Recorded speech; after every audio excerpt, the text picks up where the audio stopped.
Hello and welcome back once again. Ma'am आज फिर से आ गए हैं। तो चलिए, आप सब मैम को देख रहे हैं, वॉच कर रहे हैं। तो चलिए हम अपनी क्लास स्टार्ट करें। आप बताइए अब हम क्या करने वाले हैं। अभी हमारा चैप्टर कंप्लीट हो गया था? नहीं, हमारा प्रीवियस चैप्टर जो चल रहा है लेसन नंबर 3 अनचाहे मेहमान, वो अभी कंप्लीट नहीं हुआ। अभी उसका रिटन वर्क रह गया है ना। अच्छा ये बताइए, मैम ने आपको असाइनमेंट सेंड किया था लघु उत्तरीय प्रश्न का और शब्दार्थ वाक्य प्रयोग, आपने कंप्लीट कर लिए। तो चलिए अब हम पेज नंबर आपको ओपन करना है 22 इन भाषा माधुरी बुक। भाषा माधुरी बुक में आपको पेज नंबर 22 ओपन करना है। यहाँ पर सबसे पहले हमारे दीर्घ उत्तरीय प्रश्न है।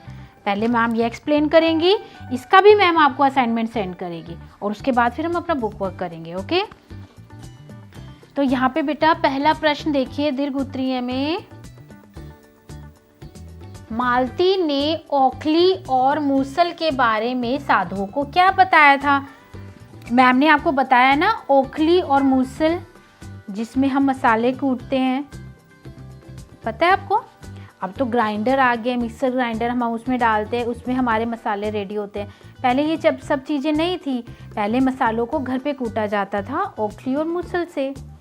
ओके, तो मालती ने ओखली और मूसल के बारे में साधुओं को क्या बताया था? आपने चैप्टर रीड किया ना, बताइए आप।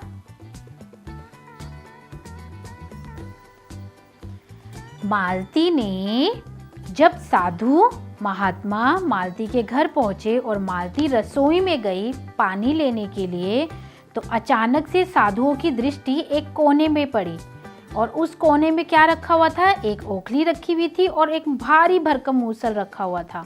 और उसके पास क्या थी? एक थाली थी जिसमें दिया रखा हुआ था और कुछ फूल और चावल रखे हुए थे। लगता था ऐसे कि जैसे उस जगह पर पूजा होने वाली है।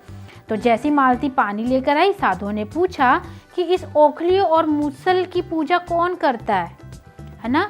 तब मालती ने क्या बताया कि ओखली और मूसल, साधुओं ने जब पूछा तब मालती ने क्या बताया? ओखली और मूसल मेरे पति के देवता है। यह ओखली महीने में एक बार किसी व्यक्ति का रक्त मांगती है। जब मेरे पति आएंगे तो आप तीनों में से किसी एक के सिर पर यह मूसल मार डालेंगे और उसके रक्त से इसकी पूजा होगी। ये सब बातें किसने कही थी? मालती ने बताई उन साधुओं को ओखली और मूसल के बारे में। फिर अगला प्रश्न है, मेहमान किसके समान होते हैं तथा गोपाल के किरदार के बारे में बताइए। आपने पूरा चैप्टर रीड किया, आपको गोपाल का नेचर पता चल गया है ना कैसा है। अब हमें उसके बारे में कुछ बातें एक्सप्लेन करनी है। मेहमान किसके समान होते हैं? मेहमान भगवान के समान होते हैं। इसलिए जब भी हमारे घर में मेहमान आए तो हमें उनका आदर करना चाहिए, उनको इज्जत देनी चाहिए, उनका खान पान हर चीज़ का ध्यान रखना चाहिए। और गोपाल के किरदार के बारे में बताइए। गोपाल किशनपुर गांव में रहता था। गोपाल बहुत गरीब था, लेकिन उसका स्वभाव बहुत उदार और धार्मिक था। वह धार्मिक प्रवृत्ति का था। जब भी राह में कोई साधु महात्मा देखता तो वह उसको क्या करता था? प्रणाम करता था और घर चलकर भोजन करने का आग्रह करता था। लेकिन उसकी पत्नी उसकी इसी आदत से बहुत ज़्यादा परेशान थी। समझ गए आप? तो गोपाल का ये हमें नेचर बता दिया। अब नीचे देखिए, खाली स्थान है, रिक्त स्थान है, आपको उसे कंप्लीट करना है। साइड में 2 ऑप्शन भी दिए हुए हैं। गोपाल एक व्यक्ति था। कैसा व्यक्ति था? अमीर था वो बहुत? नहीं, वो गरीब था। तो गोपाल एक गरीब व्यक्ति था। गोपाल का स्वभाव बहुत था। कैसा था? कठोर? बड़ा कठोर था वो? नहीं, बड़ा सॉफ्ट था, काइंड था, दयालु था ना। तो गोपाल का स्वभाव बहुत उदार था।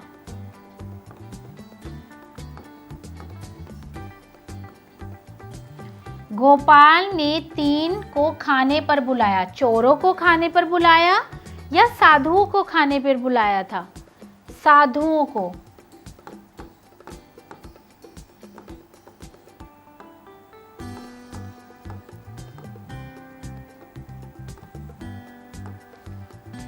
गोपाल हाथ में लेकर साधुओं की ओर दौड़ रहा था।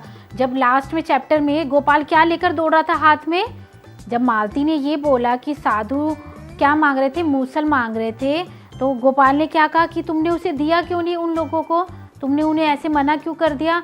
तब गोपाल वो मूसल लेके भाग रहा था ताकि वो मूसल साधुओं को दे सके, लेकिन साधुओं ने गलत सोचा, उसने सोचा वो मूसल लेके हमें मारने आ रहा है ना। तो गोपाल हाथ में मूसल लेकर साधुओं की ओर दौड़ रहा था। अब नीचे देखिए, नीचे दिए गए मुहावरों को पूरा कीजिए। मुहावरे आपको पता है, अभी ये मुहावरे इनकम्प्लीट है, इसको कंप्लीट करना है। कैसे?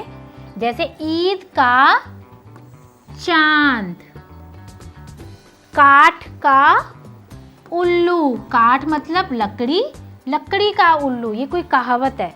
ईद का चांद, ईद का चांद मतलब बहुत दिनों के बाद दिखाई देना। जैसे ईद का चांद है वो तब निकलता है ना जब ईद आने वाली होती है, यानी कि साल में एक बार, है ना। तो इसीलिए, और ईद का चांद मतलब बहुत दिनों के, अगर आपको कोई मिला है और इतने टाइम से आपने उसको देखा ही नहीं है तो आप यही बोलोगे ना कि तुम तो ईद का चांद हो गए, तुम तो यानी कि बहुत दिनों के बाद दिखाई दिए। फिर नेक्स्ट है आँख का तारा। आँख का तारा, आँख का तारा मतलब बहुत प्यारा। जैसे आप सब अपनी मम्मा के आँख के तारे हो, मैम भी अपनी मम्मा की आँख का तारा है, तो वैसे ही आप सब भी हो ना। आपकी मम्मा आपको बहुत प्यार करती है, तो आप बच्चे हो, और जो हमें बच्चे होते हैं वो अपनी मम्मी पापा की आँख का तारा होते हैं। अंधे की लकड़ी, आप सोचो कि मैम ये हिंदी के कैसे कैसे वर्ड्स हैं, है ना। अंधे की लकड़ी मतलब जिसका एक ही सहारा होता है।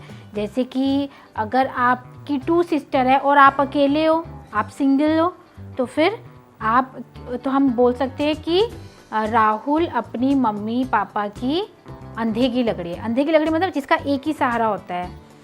तो ये हो गए आपके मुहावरे। ये इनका अर्थ नहीं लिखना है, ये सिर्फ मैच है, आपको इनको मैच करके कंप्लीट करना है। काठ का उल्लू, ईद का चांद, आँख का तारा, अंधे की लकड़ी। तो यहाँ पर ये आपका कंप्लीट हो गया है पेज नंबर 22। अब ये 2 क्वेश्चंस हैं, ये दीर्घ उत्तरीय है, इनका मैम आपको असाइनमेंट सेंड करेंगे। ओके, आपको इन क्वेश्चंस के आंसर्स असाइनमेंट में अपनी फेयर नोटबुक में करने हैं।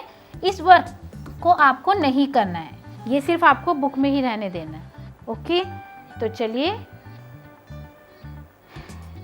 now it's time to leave, but ma'am will come back very soon, so take care. Goodbye everyone.